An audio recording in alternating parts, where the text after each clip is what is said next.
Right, welcome to the Cybersky. Let's learn something. Today we're going to learn a couple of things. We're going to talk about the crypto crash that recently occurred, and we're also going to find out if my lives are freezing still. I've been doing a lot of things to try to improve the tech of the show, and one thing that's been very irritating is I've been having these intermittent freezes. I think they're caused by the Wi-Fi cutting out for like half a second and then reconnecting in the middle of broadcast. And so what that happens is it freezes the broadcast. So I'm talking and then I'll be frozen for a second and then I'll come back to life. So sometimes you hear the audio, sometimes you don't hear the audio. So we're going to be examining those two things. And I'd like you to let me know in the comments if you notice any of that freezing. So just let me know, just write like looks fine or the audio is clipping. I'm not using my professional mic today. And I don't know if you noticed, but I'm not in my normal studio. I'm at my work. So as you guys know, I am a teacher.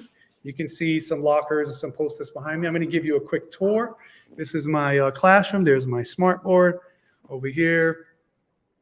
We got one of our Stairs Academy interns working over there, and she's monitoring the broadcast. Shout out to Majabeen. And maybe some of the other interns are tuned in as well. Who knows, maybe some students that go here. But the reason why I'm doing the broadcast from here instead of my home studio is to continue troubleshooting glitches and the freezing which has been occurring. I have checked so many different things at home. I've troubleshooted the coaxial cables, the splitters, the Ethernet cables. I've replaced my modem. I've upgraded my internet service. I've changed from Spectrum to Fios, fiber optic cables. I have turned off every device in the house that might be draining the internet. I have about 7 phones and computers and smart TVs all on at the same time. So I turned those all off before I broadcast. Nothing. All of that still was glitching. And so I've also gone live from this computer that I'm on now, which is an M1 chip computer. And then I've gone live from an older Mac Air, which has Intel and an older operating system. And I went live from my phone. So I keep trying different things to see if it's a computer, then when I go to a different computer, or if it's the operating system or the chip. If I change that, then that eliminates that. But freezing continues. So it isn't any of those things. So I said, okay, I think I was talking on to the StreamYard, the app that I'm using, to see if it was StreamYard, and they were looking in the code of one of the recordings that showed the glitching, and they were saying that they're going to check and see what's going on. And of course, StreamYard says it's not them; it must be my internet or my computer or my service, or I said that already. Internet. What else? Maybe the Ethernet cable, something like anything except StreamYard. And when I call Apple and say, "Can you see if it's the computer?" they blame it on StreamYard and they blame it on the internet provider.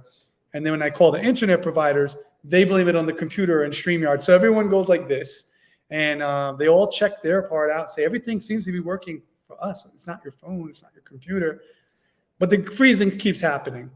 Now, one thing that supports StreamYard saying it's not them is I have many friends who go live and they use StreamYard, and this doesn't happen to them. So it'd be weird if it was only happening to one customer. So today I decided to see if it's the location. Now, let me know if you saw any glitching, because it usually happens in the first 2 or 3 minutes. I get a freeze. Type in the comment. In fact, let me know if it's not glitching. Say it looks fine so far. And if you did see a little glitch or pause, let me know that too. And let me know how the audio sounds in the chat, whether you're tuned in on Facebook or YouTube. There's a couple different channels. Shout out to Stairs Academy. Shout out to Cybersky Videos. Shout out to the Facebook crew and the YouTube. Now, before we get into crypto talk, I got a funny story. I went live yesterday from work as well. And I started the broadcast around, 3:30. I had a meeting at 4:15, so only like 45 minutes. And then I had a PD I had to log into Zoom and attend. So I said, let me just go live real quick and test out the system and see if it's the location. And I went live and I told some of the same stories I'm telling now about all the troubleshooting I've been doing and the glitching. And then I talked about crypto, which I'm going to talk about again right now, about the crash that happened a couple of days ago and whether or not it's been continuing to crash or whether it's leveled off or it's climbing back up. And what I would do or what I'm doing in response to this crash. Now, on my computer, it looked like there was some freezing just now. Did you guys see that? I don't know if it was just my monitor or if it's freezing. And I will play back the recording later and see if it had any freezing. But if you notice it, please enter it in the chat. So I did this live yesterday, and I did like 45 minutes. Well, it was about 4:12. I wrapped up the show. I solved the Rubik's Cube, and then I ended the show. And then when I went to click end broadcast, I saw that the mouse was on the start broadcast and it had never clicked.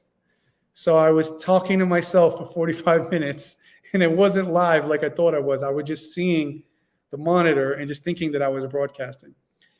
I was like, so I still didn't test it. So today I said, okay, I'm going to go live again and see how it goes. Let me take a look here. It looks like it's not glitching on my phone. I don't know where I'm monitoring it, but you guys let me know. Let me take a look at the comments. See if okay, no glitching, amazing, let's go. Hey, Ken, cousin Kenny, looks good so far. Maja Bean, Sharif, I noticed a little, very minor. Okay, let me know if it comes back again, because over like 20, 30 minutes, it may do that pausing like 5 or 6 different times. That's what was going on in my previous broadcast. And is it a video freeze, but you still hear the audio? Or do you stop hearing the sentence and then it comes in later and you've missed the sentence? Or sometimes the audio transforms. It starts to go, and it sounds crazy, just for like a second or two. So let's talk about this crypto crash and what happened a couple of days ago. I'm sure you've seen it all over Instagram, even on the news, Facebook, YouTube videos, a lot of YouTubers talking about it. And every time there's a crash in the crypto world, the haters of crypto, they come on and say, oh, everyone lost their money, you're underwater, I told you not to invest in crypto, and they all act like it's a horrible thing. Now, we did have a crash maybe half a year ago. Has it been a half a year or a full year gone by? I don't know. There was a crash around the time. I remember what happened. Bill Maher did a show bashing crypto and how it's bad for the environment. And then a week later, Elon Musk tweeted that he's not going to accept crypto because it's bad for the environment. He's not going to accept Bitcoin, Dogecoin as payment for Tesla automobiles for the time being, because it's bad for the environment until it goes greener, right? But he didn't divest. He didn't get rid of all his. He still has a couple $2 billion in crypto. But he just said he's not going to accept it as payment right now on the online store or for cars, right? Until they work out the mining process that uses a lot of electricity, and that's supposedly bad for the environment. I say supposedly. I'm not saying that electricity isn't bad for the environment. I'm saying that it's not really crypto mining that's bad for the environment. It's the fact that crypto mining is basically running a computer all day, doing intense processing, and that takes a lot of electricity. It's the electricity that is being generated by burning coal, which is causing the effects on the environment. So what we need to do is not get rid of crypto, not get rid of other things that use a lot of computing power, not get rid of all computers, not turn off our refrigerators, turn off our clocks, turn off everything that uses electricity, because that's what you'd have to do. We have to stop burning coal. Now, some countries don't use coal energy at all, and they only use hydro, wind power. Some use nuclear plants that generate electricity, but they don't burn fossil fuels. And then some countries do have a little bit of coal going on, but some green energy too, and is less of a footprint. Hey, did you see a glitch just there? I thought I saw it on my end. And some countries heavily rely on coal to create their electricity. So what we have to do is convince those nations in the world. We have to make it unpopular, the same way the president uses sanctions on other countries for having to do it, like the Ukraine war and stuff like that. Yeah, why don't you put sanctions on countries who are still using coal? Oh, does our country still use coal? So the problem is we've got to get off of coal, not off of crypto. It's not the fact that we're using those computers to mine and monitor and create and hash and all that, crypto. It's the fact that electricity is being created by coal. Yeah, I say video glitching for a second there. Yeah, it didn't seem like it glitched as much. It did glitch, but the pause is a little shorter. Now, another factor, another variable from broadcasting at work is I'm using the network, the Wi-Fi at work, but it's really fast Wi-Fi. It's the Wi-Fi is supposed to be good for all the computers in the school, and it's after school. And there's only 1 or 2 computers running right now. Everyone went home. So I don't think it's bad Wi-Fi, but it's the DOE network. It's the school's Wi-Fi. Maybe that could be contributing. But we're going to see, because I'm going to have StreamYard send this video to their techies and have them analyze the code and see what it is that's causing the glitch. And maybe they'll let me know. We'll see. But getting back to crypto. So back then when Bill Maher bashed crypto, Elon Musk tweeted badly about crypto, and then at the same 2-week period, China banned crypto mining in China. And that dropped the mining of Bitcoin by 14%. So they were down to 86% of their normal mining. So all those 3 things combined, and it crashed the value of Bitcoin. It dropped 50%. At the time, it was like 58,000, then it dropped to like 26,000, went as low as 24,000. And everyone said, the sky is falling, get rid of your crypto, don't invest in crypto. And it started going back up. And a month later, it was like 27, 28. A couple months later, it was in the 30s. And eventually now, maybe between half a year and a year later, it's gone all the way back up into the 50s, 50,000 per Bitcoin. And Ethereum went as high as 4,000 and change, right? So now, 2-3 days ago, I think it was Sunday or Monday. Well, it was almost a week now. When was the crash? You remember? Was it Monday? I'm not sure. It was a few days. It hasn't been a full week since it crashed, but it went down by about 50%. It went down to 27, and then 20. It went up to 28, and it went down to 26. It was hovering in the 26, 27, 28,000 per Bitcoin, and Ethereum, which is the second most popular coin, went down from 4,000 and change to 2,000 and change, and it actually went as low as 1,800 and change per Ethereum. And so that's about 50% again drop. And everyone started doing shows, YouTube and tweeting and whatever, going live on Instagram and saying, again, the sky is falling, crypto crashed. Now, before I tell you what that means for me, and you could decide what it means for you, you don't have to take my advice. I'm just a YouTuber. I'm not a crypto expert. I'm not a financial analyst, right? But I'm just a guy on YouTube who's telling you my experience. And I do have a rudimentary understanding of how it works. Whatever I don't understand, you guys can throw in the comments, and you can do your own research or read some articles, but I will point you in the right direction here in Cybersky videos. Before we get into that, smash that like. If you haven't subscribed, please subscribe. We need 2 more subscribers to hit 400. We're at 398. This is a baby channel, and we're trying to get to 1,000, but get us over that, that 400 mark so we can send out a tweet and be happy about that. All right, ring the bell if you want to be notified about our next show. But getting back to the crypto crash.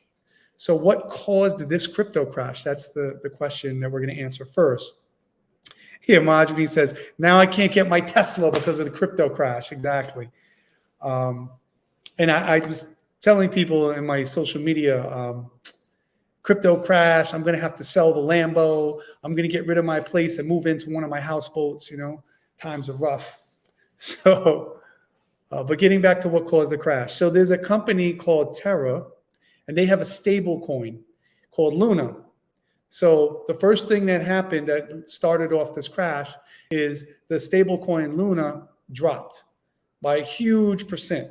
Now, stable coins are supposed to match the US dollar. They're called stable coins because no matter what happens with other coins going up and down, thousands of percents, stable coins hover around $1. Their purpose is to store crypto in a way that's safe, that stays matched to the US dollar. It's not going to go up, but it's not going to go down. So what they do is, let's say that stable coin one morning, they look at it and it's dropped down to 98 cents. So they go, oh, we got to correct it. So whatever they got to do, whether they mint some more of it, or they burn some of it, or they, buy or sell some of it, whatever they got to do to push it back up to $1, they try to stabilize it. If it goes up to $100, $1, $2, $3, they go, they push it back down. They do the opposite. So kind of like the way the Fed tries to use raising interest rates to slow down inflation, or influence the the general stock market or the value of real estate in the country in general. Like they manipulate things behind the scenes. I don't know everything that they do, but I know they either raise or lower interest rates is one of the things. Well, the people who have a stable coin, the companies, they try to keep that stable coin at $1. And there's like a bunch of stable coins. You can put your coins into there. If you want to know more about what's the purpose of a stable coin, let's say you have a coin that you bought and you're monitoring it, and now you want to take your money out of that coin, but you don't want to remove it from digital, from crypto, and put it in your bank account or put it as cash, right? As fiat currency. So you want to keep it in the digital, but you want to remove it from that coin, and you're not sure yet where you're going to put it. Don't necessarily want to trade that coin for another coin and invest in a different cryptocurrency over here. So you're like, for now, I'm going to pull it out. Maybe you've made a bunch of gains. You're ahead several X amount of dollars. And you're like, let me pull some of that out, put it in a stable coin while I think about what I want to do, because I don't want it in that coin anymore. I may use it over here. I may decide to withdraw it, but let's put it in the stable coin. And so you can put money into the stable coin temporarily, or you can upload money. You can wire money from your bank, so you can put more cash into crypto, but you haven't decided where exactly it's going to go yet. So you put it in a stable coin, which is going to match the US dollar. Now, it's not making you any money. It's not helping you, but it's in there. Now you can move it to another coin when you're ready, when you decide what to do. So those are some uses of stable coins. If you know another reason for stable coin, put it in the comments. But stable coin has to stay around $1. And Terra's Luna dropped maybe like 20 to 30%. Then it went to 34% below $1. Then it went to almost like 56 cents or something. So that's a crash. Like, whoa, it can go down to 98, 97 cents, and they'll push it back up in a few hours. It can't go down like half the value of $1 or 30, 40, 50%. So when that happened, the people who have stablecoin or who monitor all the crypto, they started freaking out. And that caused some people to say, let me get rid of my Bitcoin. Maybe Bitcoin is crashing, not Bitcoin. Maybe crypto altogether is crashing. So they would sell different coins, including Bitcoin, of course. So when that happened, because there's a huge sell and there's not a huge demand, people who are waiting to buy were like, I'm not going to buy right now. Let's see what's going on with Luna. That's kind of crazy. That should be impossible, right? So they held off. So that means that the price goes down because of supply and demand, and more people wanting to sell than there are people wanting to buy. So then there was a huge crash, starting with Bitcoin and Ethereum, and then it trickled down. Every coin, I believe, went down. But the last time there was a crash, 1 or 2 coins went up. And what happened was, the reason for the last crash was fear about polluting the environment. Like I said, Elon Musk and Bill Maher, they were talking about that running the computers to keep the infrastructure of the blockchain working is using up so much energy, and it's adding more energy use, and it's causing more coal to get burnt, and it's hurting the environment, right? So the fear of that and not wanting to be a polluter and wanting to be green led to the last crash. But there were a couple of coins who weren't polluting the environment. Like, they weren't using proof of work, which is what Bitcoin and Ethereum use to mine the coins, and it involves running computers 24/7, rooms full of computers at high-speed processors. So they use a lot of electricity, right? Their method of maintaining their blockchain and maintaining their blocks used proof of stake or another proof of something else, a different method, which is more experimental and not as secure yet. Like, people aren't confident in it yet. Like, maybe that'll work, but we're going to watch it. But proof of work, they know, is close to infallible. So that one they know will never be hacked, or people won't lose their crypto. So they still use that in most coins. But these coins that were using the newer technology, newer ways of doing it, that don't rely on computers running all day, they went up. So when crypto crashed, 1 or 2 places either held their value or went up. So I have a theory right now that when I'm mostly staying still and my background is stable, there's less code to develop these the frames of the YouTube video. So if I'm moving around a lot, there's got to be more code. So I noticed when I turned my head once or twice when I went to scratch my face, it froze. So now I want to see if I'm moving around a lot, is it going to make it freeze? It hasn't frozen so far, but we'll see. Still checking. See what's the cause of this glitching. Anyway, getting back to the crypto situation. So this time, it's not about that. So I wonder, Luna crash and everything else seemed to follow, but I don't follow all crypto. I only follow Bitcoin, Ethereum, Cardano, Polygon, and Matic, and a bunch of other altcoins, maybe 20 other coins that I happen to have. But there's thousands of coins out there. So I don't know if they all went down. If anyone knows of a coin that went up during the crash or just maintained its value, let me know in the comments. I'm really curious about that. But what I can say is it's not based on the environment this time. It's based on Luna crashing. So now we know the why. So now there's the what should I do question. Now, I can't advise you what to do, but I will give you advice that whenever you're investing money, whether it be in stocks or crypto or bonds, whole life insurance, real estate, whatever you're doing, you don't invest money that you need to pay your bills or that you will need shortly that you can't do without. You have to have expendable money to invest. You have to be in the green. You're making more than you're spending. You've paid off everything and you've got extra money. Now you could use that money. You could buy a boat. You could go out to dinner, or you could invest it in some crypto or some stocks, right? Because you can afford to lose it. Hey, I'm going to try this. If it goes down a little, that's okay. Oh, I saw a little glitch when I moved forward and then I moved back and it froze. I don't know if that has anything to do with anything, but we'll see. I'll ask the techs later when they examine the code behind the video. So let's say you have some crypto and it crashes. Some people sell because they're like, oh no, I'm just getting out of the game. Those are people who are either day trading or hoping to get rich quick, and they just threw a bunch of money in and they're like, hey, I'm going to get rich. There's a commercial. I don't know if you've seen it. It's really funny. The guy goes, is it an insurance company? I don't remember. But there's a guy at a computer and he goes, he's looking at his crypto and he goes, I'm a millionaire. And they're like, yay. And a few seconds later, he's like, I'm not a millionaire. So like, that's how quick it could change, right? But those people who are looking for that, they get scared and they sell. Whether it's stock market, if the stock market goes down. And didn't stocks go down like 600 points last week? The whole market like drops superly. They're like, I don't think they call it a crash, but they called it something that's on the way to a crash. I think had it gone down like 1,000 or 1,200 points, then it would have been classified a crash, but it went down about half of that. But it's a huge drop in the stock market. Maybe 25% of value went down. So people sell when that happens out of fear. Let me just pull out whatever I have left. I'd rather not lose it all. But that's the wrong thing to do, in my opinion. Not a financial advisor. I have a financial advisor that I ask what to do with my money. But as someone who dabbles in crypto and who has some stock investments, when it goes low, you should examine the reasons it went low.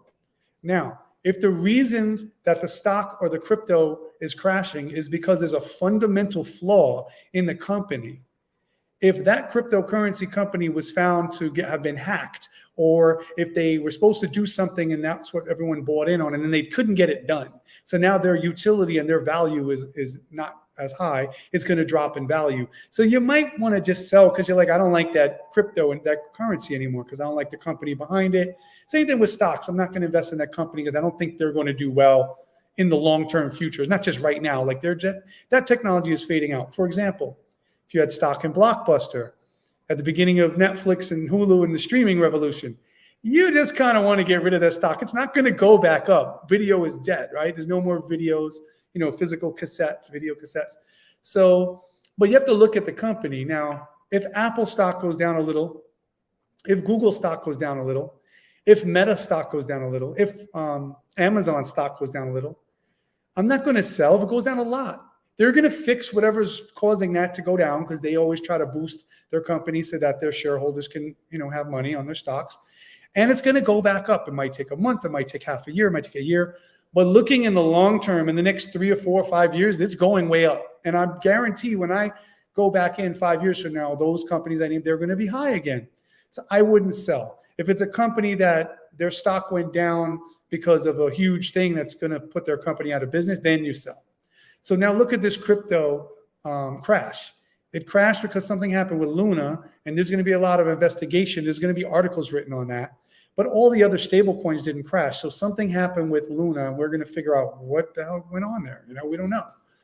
But it's not anything wrong with the blockchain. There's not anything wrong with crypto. NFTs are still fine. People are still using smart contracts. They're still using the inventory system for these huge companies like Walmart, Target, Amazon, they're using blockchain technology. Apple Pay, did they add blockchain? Did they add crypto to Apple Pay? I don't know. But a lot of companies, Starbucks is still taking crypto for payment. So if they're not abandoning crypto, it's not going to go anywhere. So this is just a temporary setback. This is a dip. This is what you're supposed to do, buy the dip. That's what that means. There's a huge dip, great, prices are low. So a week ago, I wanted some more Ethereum and some more Bitcoin, but Bitcoin was in the 50,000s, and Ethereum was $4,000. And I was like, man, it's at the height right now. It's going to go down a little. If it dips a little bit, maybe it goes to like 3,500. Maybe Bitcoin goes to like in the 40s. Maybe I'll buy a little more, and it'll probably come back up. So I was kind of waiting to add some more. And now it dropped down to 25,000. It went half. And then let's put some screen shares up. We're going to look at the price of Bitcoin today. So when it first crashed, Bitcoin went down to 25,000. And then Ethereum went down to like 1,800 and change. So let's take a look today. Let's see. Bitcoin price now. All right. So there's Bitcoin. It's at 30. So the day it crashed, it went to like 28, and then it went down to 27, and it came back up to 29. It was going up and down. So now it's at 30, a few days later. Let's look at the Ethereum price. Ethereum's at 22,050 and 70 cents. So that's huge. That's really good for Ethereum. So it was at like 1836 or something. I think this morning it was at 1900. So it's 2000. It could go back down though. But as long as I know that there's nothing wrong with Ethereum, crypto just crashed because people panicked because of the Luna incident. So Ethereum's fine and Bitcoin's fine. So they're going to go back up. But they could go down all the way to $1. They're not going to close. They're not going to go out of business unless there's something fundamentally wrong with Bitcoin. Now, let's say I think crypto is in at least 70 countries right now. Let's say like all countries universally, let's say the UN, they said that we're going to make all countries stop using crypto, and they banned it. Well, that's going to cut use of crypto a huge amount. There's going to be very few people able to use it anymore. And so the value is going to plummet. That would be a fundamental problem. Let's say a meteor hit Earth and the electromagnetic interference, something happened and knocked out electricity. Let's say we were in a world war. Let's say another country found out they had a bomb that disrupted our electricity. Let's say nukes were involved, anything like that. You know what? Probably the whole crypto thing would be decimated because countries and buildings are getting bombed and computers are getting turned off and electricity is getting disrupted, power grids and infrastructure. So that's something that could really permanently hurt the blockchain, which crypto is built on. But Luna going down, let's say Luna, they had messed up something in their company. They probably would just lose confidence in Luna. No one would want to use it anymore as a stable coin, and Luna would be gone. So sell your Luna, get out of that. But don't sell all your 30 other coins or whatever you have invested in. Don't sell your Ethereum. Don't sell your Cardano. Cardano still has great utility. See, Bitcoin only has one purpose. It's the first cryptocurrency. You can use it to send money, receive money, transfer funds to someone with very low fees or maybe no fees, right? Very quickly without a lot of middlemen. That's the purpose of Bitcoin. Ethereum, you can do that, but Ethereum also created a language that you can code on, and many apps were built on Ethereum, and people use those apps for business, and it helps companies make millions of dollars. Also, Ethereum is used and most popular,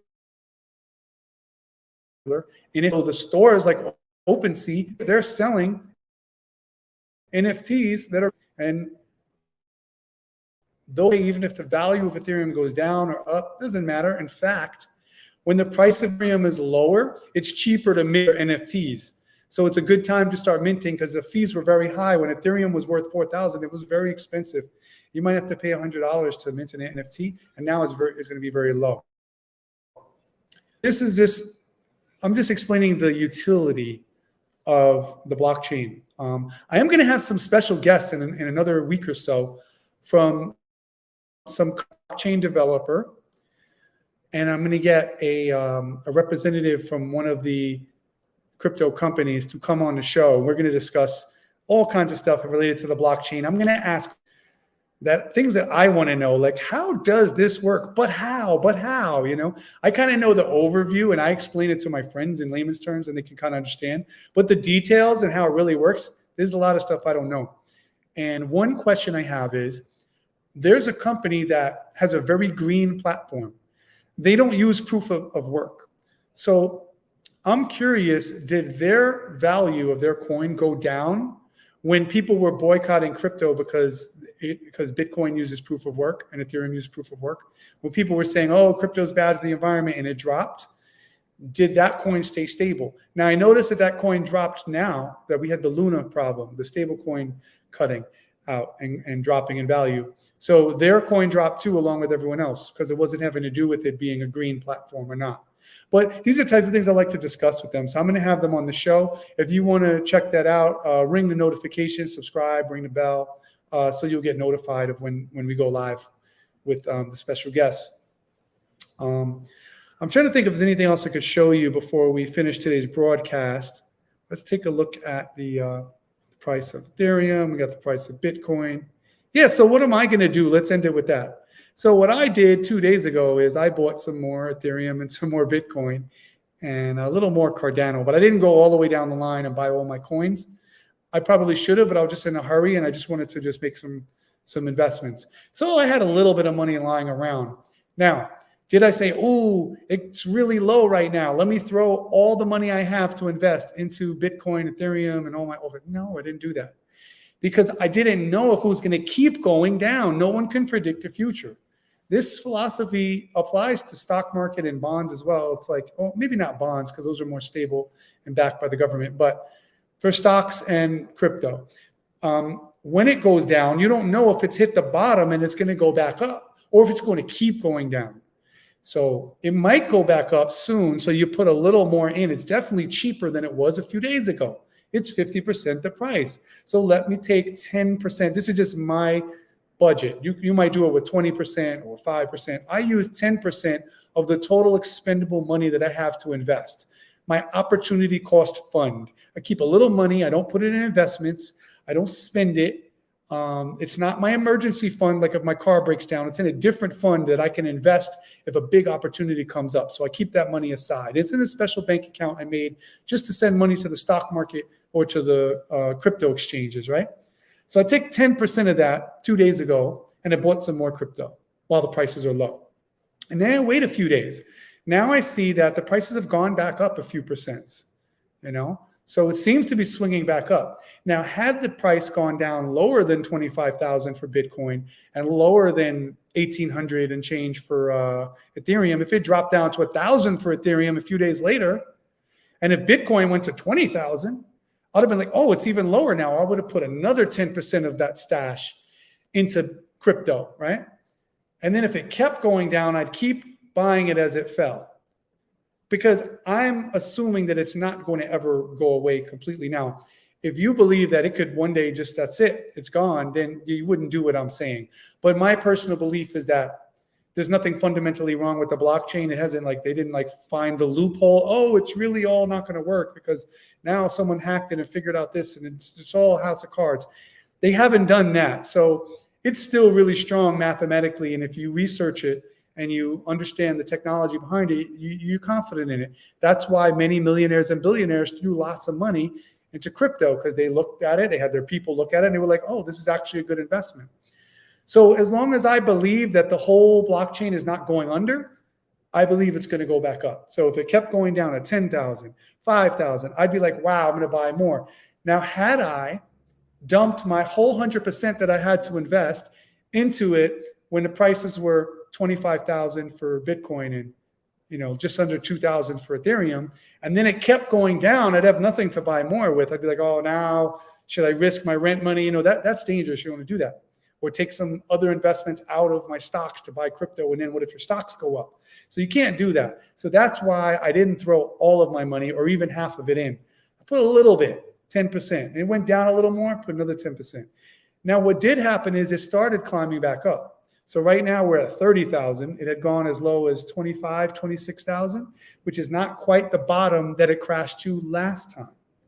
The first crash, well, I don't know if there was crashes before that, but the last crash half a year to a year ago, it went down to 24,000 before it started climbing back up. So this time it hit 25. So now it's at 30. When I first bought some more Bitcoin a few days ago, it was at 29,000. So it's actually gone up since I've added some more into it. Now, I'm probably still going to put more in today. When I bought Ethereum, it was at 1,900. Now it's at 2,060, right? So, you know, I'm going to add a little bit more because it's still way lower than it was. And if it keeps climbing, I'm going to wish I had bought more yesterday. And that's the thing. You can't go back in time and buy it more yesterday or last week. So you got to just do it now. If you don't act at all, you kick yourself when it goes way up and you're like, oh, I should have bought more. You know, I would have made some gains. But you can't go overboard and throw all your money into it.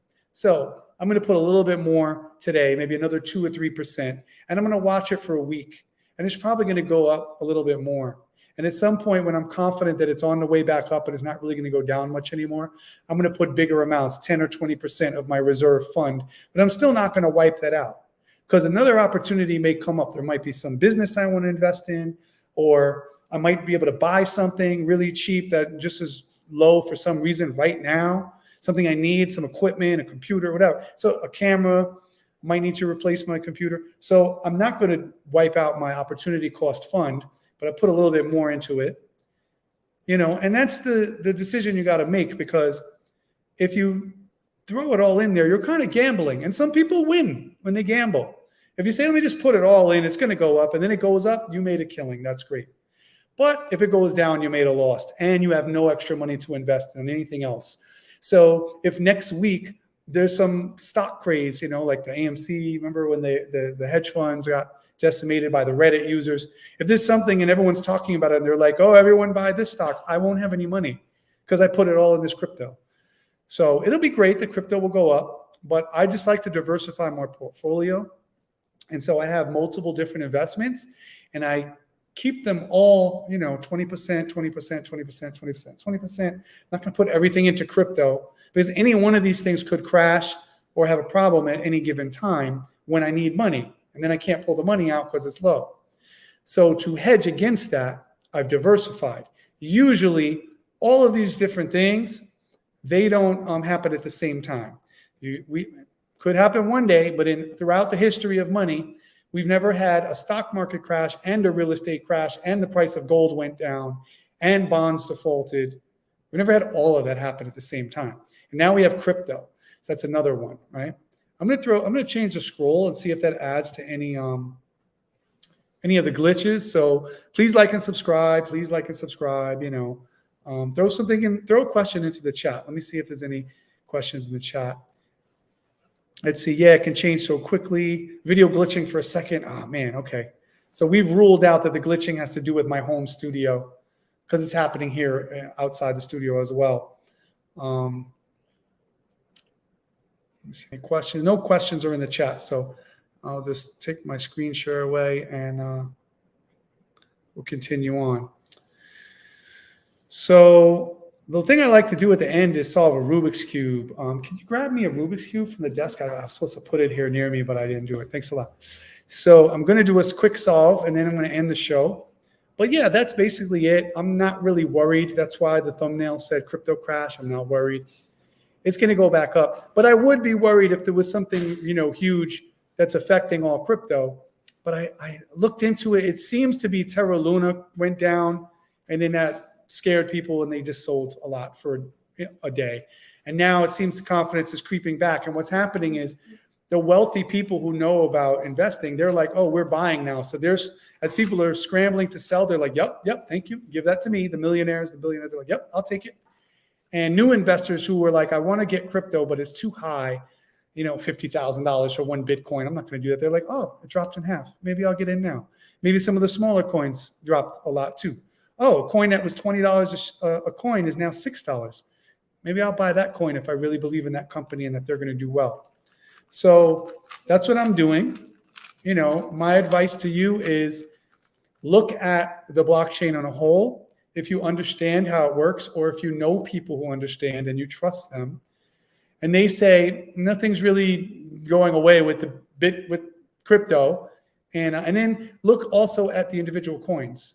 Is there a problem with this coin, or is this coin going to rebound back and not going to be a big deal? And then if you think it's going to come back up, it's a good time to buy. Don't throw all your money in it. Don't gamble. I read some articles that a lot of people are underwater because they threw all the money they had into crypto 2 weeks ago, a month ago, when it was really high.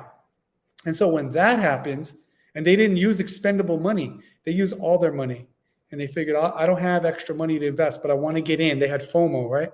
Fear of missing out. So they were like, I have this money that I need for something, but instead of it sitting in the bank until I use it, I'm going to put it into crypto. I could always spend it as crypto later. Yeah, they did that. That's a mistake. I will give you that advice without being a financial analyst or advisor. I still can tell you that's a bad idea. And then it dropped their money in half. And they're like, whoa, I need that money. I can't have half and wait for it to slowly, over the next 6 months, maybe it'll creep back up. Maybe it'll take a year. They can't wait. They need that money. So that was the wrong decision. But if you have expendable money, or you had money waiting and you were going to invest in crypto and you weren't sure yet, if it was taking you a while to set up the exchange and you were like, I can't deal with this, but you still in the back of your mind wanted to get in, now's a good time to jump in. But you could jump in when it's hot, when the prices are higher too. Doesn't matter. Over a 10-year period, it's predicted to go up a lot. Different analysts have different numbers, but one thing's for sure, it's going to either go up or down. And so far in history, it's only gone up since 2009. So you can't predict the future. Everything crashes from time to time. Something may wipe out the whole blockchain, but so far it's held up from 2009 to 2022. More and more countries are using it. I just heard the other day another country started to use it as their currency. I can't remember who it was. Was it Jamaica? Because El Salvador was the first one. Anyway, there's a second one now that's using it as their currency. So more and more acceptance, more and more companies using it. That kind of points to it that it's going to go up. It's still on the rise. It will one day level off. When crypto becomes so mundane, it's like the same as credit cards. It's the same as the internet. Remember the internet came out, only a few companies had websites, and they were like, you need a website for your company. Now it's like anyone could just make a website. Any 12-year-old can make a website and, just post whatever they want on it. Like anyone has a website. It's easy. It's almost free. It is free to make a website, and you pay a little hosting. If you want to make a good one, you pay someone, but you can make your do-it-yourself website for free. So when that first happened and when e-commerce first happened, remember that's how Elon Musk made his money. He created PayPal, right? So before that, people were hesitant to put their bank account and their credentials into the computer. Like what if it gets hacked? What if someone steals my money? And then they have PayPal and other e-commerce sites. And now people trust it more. And people use their phone to buy coffee at Starbucks, go deep. And people send people stuff like Cash App, Venmo, right? All those, what's the other one? Zoll, Venmo. What's another phone Cash App thing? I can't remember. But anyway, I use Cash App. But, people are now, it's like mundane. It's like, oh, no big deal sending people money through your phone. Well, when crypto becomes as commonplace as that, it won't have these huge rises and these crashes. It'll go up a little, a few cents a day, down a few cents a day. It won't go up, 5,000% in a week, which some cryptos have done, or crash 50% or 200%. It won't do that. But right now it's in that growth period. Everyone hasn't accepted it yet. So that's why it goes way up and way down. And that's why people invest. And some people day trade and try to buy low, sell high every day. I'm not into that. All my crypto I'm holding for the long haul. I haven't sold any crypto since I first took my first profit. So I put a couple grand into crypto to test it out. And I just, 100 here, 100 there, $50 here. I bought a variety of coins in 2017. And I watched it until 2018, 2019. I said, let me see. And I saw some of them going up, some of them going down. But overall, my portfolio increased by 5 times by 2020. So I had 5 times the amount I originally invested. So then I sold the original couple of grand that I invested in. I took that out. I think I took a little more than that to account for taxes. So that therefore what I invested in, I have removed, and everything in there now is free money, or, I kept using it for investing. So since then I haven't sold. I've just been, riding the wave going up, watching little crashes. And I've rebought back a little bit more as well. But I'm holding it for the long term, really, until I need to buy a house and I'm raising capital for a down payment. If crypto happens to be up at the point and it's way higher than I invested in, it's a good time to get out. I will pull a bunch of that out to use for a down payment, something like that, or to invest in another way. So that's all for today. Hope you learned something. Hope you understand my thoughts and feelings about the crypto crash. I'm going to end off with a Rubik's Cube solve. I'm just mixing this one up a little bit more because it's a little solved. This cube is a little glitchy. Wish I had a different one, but oh man, this might break apart. Watch this, it might break apart. I might turn it too hard, cut a corner, and it breaks. Is there a better one? The one with the octagon centers is a little smoother. So if you're into solving Rubik's Cube, or if you're curious about it and you want to learn more about Rubik's Cube, thank you. Oh, this one's solved, so we're going to scramble it. It's a show that I didn't scramble it here. You mix it up and you give it to me when you're ready. You're sure? You don't have to show them, but you could. It doesn't matter. So you can watch some videos that are on the channel, and there's oh, that's not enough. Look, there's a lot of red. Keep mixing some more. Try to remove all the clusters of colors. You're supposed to turn a Rubik's Cube at least 25 times before you start solving it. So go to the channel and look at the playlist that says Rubik's Cube, and I have 4 videos up right now, and I'm going to start adding some more that are the complete history of Rubik's Cube. Talks about its invention in 1974, it being brought to market in the late 70s, it coming to the United States and being sent international in 1980, the first championship, the first people writing books on how to solve it and all that stuff. And then different appearances in movies and TV shows. Pretty interesting. All right, here we go. So I'll give it another couple of turns, just random myself. Now, I'm going to look at the cube. Here's the 6 sides. All right. I'm going to take a look at it, and I'm going to end with a solve. My speed is usually 90 to 100 seconds, but when I try to do it on camera, I often get nervous and I make a mistake, and then I take 2 minutes. So this is a beginner method that I call the Cybersky method. I started with the Patrick Bosair beginner technique, and then I didn't like steps 1 and 2, so I changed that. I do that intuitively using my own method, which I'm going to do a video about this, and I'm going to put up an explanation of the Cybersky method. Oh, when I did this, it froze just now. That's interesting.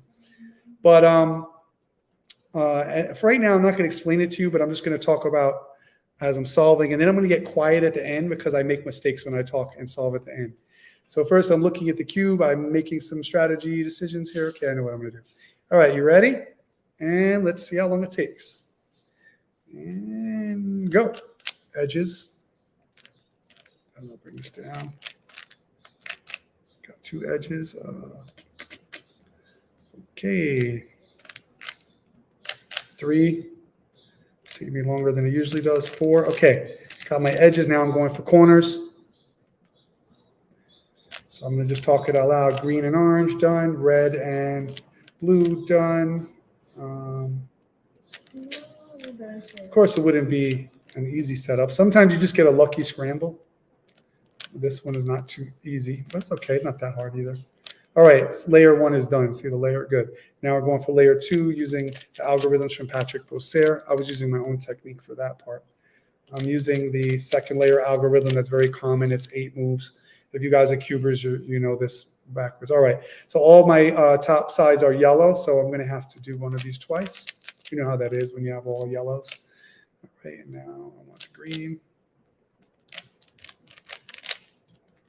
And this second layer is taking forever. I do it faster when I don't talk, but I like to talk it through when I'm on camera. Okay, red, green, boom, boom, boom, boom. Uh-oh, don't tell me I made a mistake. Nope, I'm good. Okay, so now I got lucky. We're already at the straight line for yellow. And, oh, is something twisted? Yeah, I made a mistake. Did my first mistake, so I'm undoing and fixing my second layer. Boom, got it. All right, now I got the fish. I'm going to put the fish to the bottom left corner. All right. This is a move that I changed thanks to one of my students, Zane, a couple of years ago. He said, you don't have to do 3 algorithms for this. You can just do 1 algorithm and just turn the cube to face different ways. And ever since then, I've been teaching it like that. Now, this is a situation I hate. I have all 4 sides, so now I got to do this one twice. So let me see what I'm going to do here. Yeah, I'm going to do one like this. this algorithm twice. Now I've got blue is solved, and I got the 3. And go to green. And we're just about there. Boom, done. Solved. Hey, we're filming for the gram as well. Graham, Mr. Graham. Ah, that's funny. You like that, right? So thanks for watching. Hope you had a good time. Hope you thought some interesting thoughts. Maybe you agreed with me about crypto. 2 minutes and 10 seconds. Thanks, Ken. If you'd like to subscribe and ring the bell, you will get more updates. You'll get to see me solve the cube. And also, I don't only solve the 3x3 cube, I also solve the 4x4, the 5x5, the 6x6, the 7x7. I can do the 2x2x3, which is an odd-shaped cube, the 3x3x2, and I have something called an X cube. Wow, that was the most challenging. In order to solve the X cube, you have to be able to solve the 5x5 minimum, because there's certain parts have 5 across and other parts have 3 across. And then it becomes 3-dimensional, like pieces stick out in all directions. It doesn't stay in the cube. And then you have to get it back to flat. And once you get it back to the flat shape of an X, then you can solve the colors. It's very challenging. It took me days to figure out how to solve that. But I like to solve lots of different puzzles, and then the pyramids and things like that. I haven't done the octagonal and the pentagon shaped cubes. They're not cubes, they're shapes. Twisty puzzles, right? Haven't done those yet. So rather than trying to become a speed cuber and get faster and faster with the 3x3, I like to solve more cubes. And I didn't mention the 2x2. And I actually have a 1x1. One day I'll solve that on camera too. All right. Thanks for watching. And don't forget that I do have a Patreon. If you'd like to get the benefits of joining, of membership, you can contribute as little as $1 and you can get some cool stuff. If you contribute a little bit more, you can get a custom Rubik's Cube, which has the Cybersky logo on it, shipped to your house within the United States. So the Patreon is patreon.com/let's learn something, no apostrophe, LETSLEARN something, SOMETHING, let's learn something. So look that up on Patreon and you can read about all the interesting perks and merch and different things you can get, as well as you will get certain footage that has not been uploaded to YouTube yet or social media. You get it first on Patreon and then it hits YouTube later. All right. Not sure when the next broadcast will be. I'm going to check out this video and see if it's glitching. But until next time, stay healthy, my friends. And as always, stay blessed.